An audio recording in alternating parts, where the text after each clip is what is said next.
¿Cómo están, estimados académicos del segundo año de nivel secundaria? Les saluda su profesor Smith.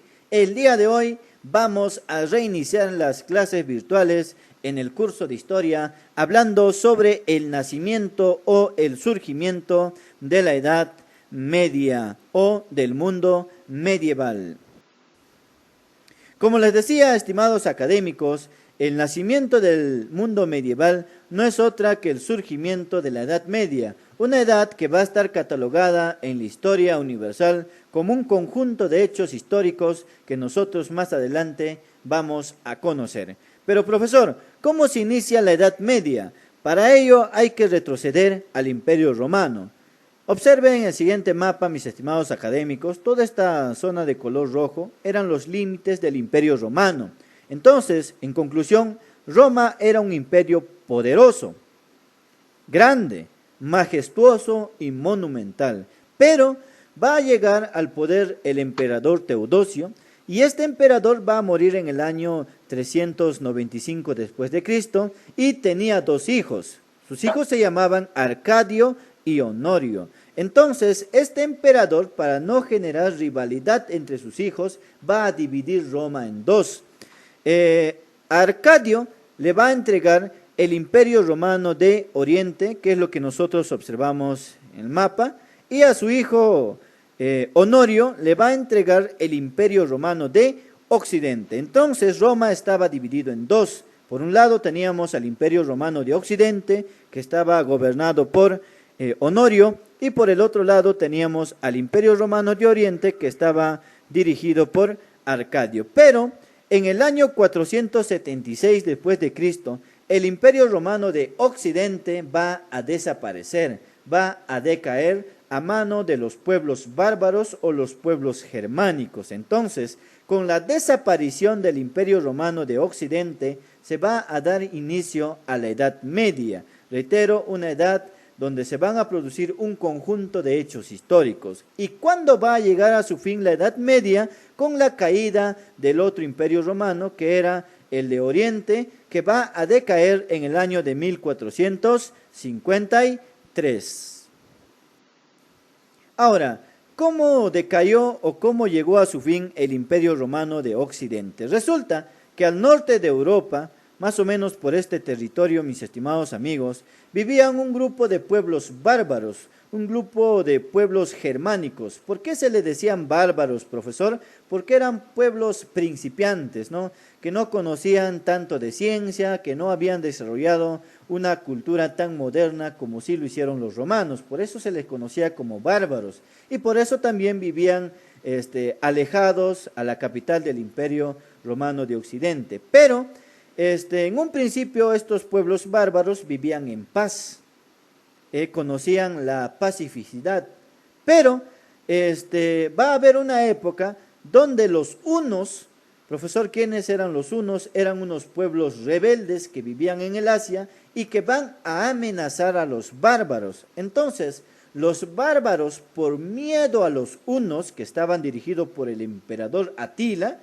van a comenzar a adentrarse a los territorios del Imperio Romano de Occidente y poco a poco van a ir ganando territorio y más adelante van a conquistar el Imperio Romano de Occidente. Profesor, ¿y quiénes eran estos pueblos bárbaros o estos pueblos germánicos? Tenemos, por ejemplo, a los visigodos, a los vándalos, a los ostrogodos, a los francos, a los suevos, a los anglosajones, entre otros.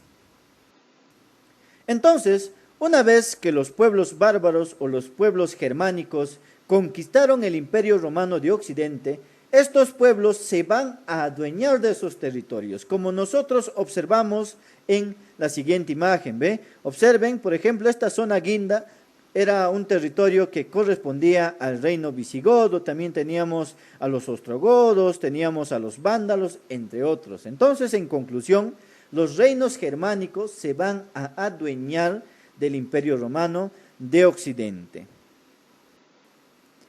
Pero, ¿cómo era la economía o cómo era la política de los pueblos bárbaros o los pueblos germánicos? Para comenzar, la actividad económica más importante de los pueblos germánicos o bárbaros era la agricultura, pero era una agricultura principiante, era una agricultura incipiente que no tenía el mismo nivel de desarrollo que sí tenía el Imperio Romano. Por lo tanto, era una agricultura principiante.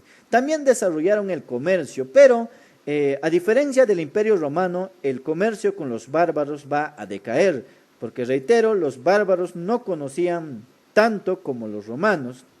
Y seguido, en el plano político, mis estimados académicos, los bárbaros van a comenzar a establecer las monarquías. Los reyes van a comenzar a aparecer en esta época.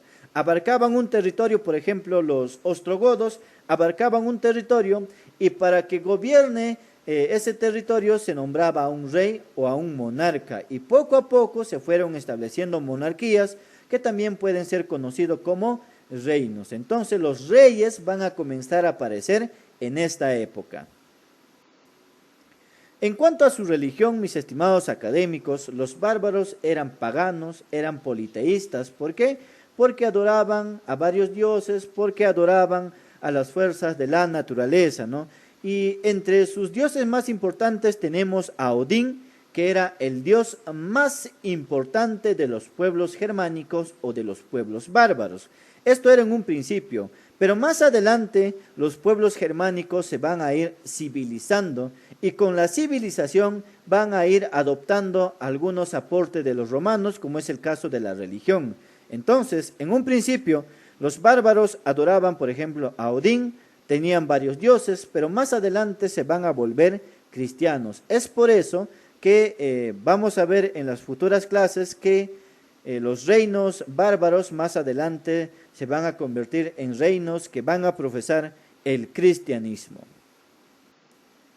Y finalmente, mis estimados académicos, la actividad que ustedes van a realizar en su cuadernito consiste en hacer un esquema de tela de araña con los contenidos de la separata sobre el inicio o el surgimiento del mundo medieval. Entonces, eso sería todo por hoy y muchísimas gracias.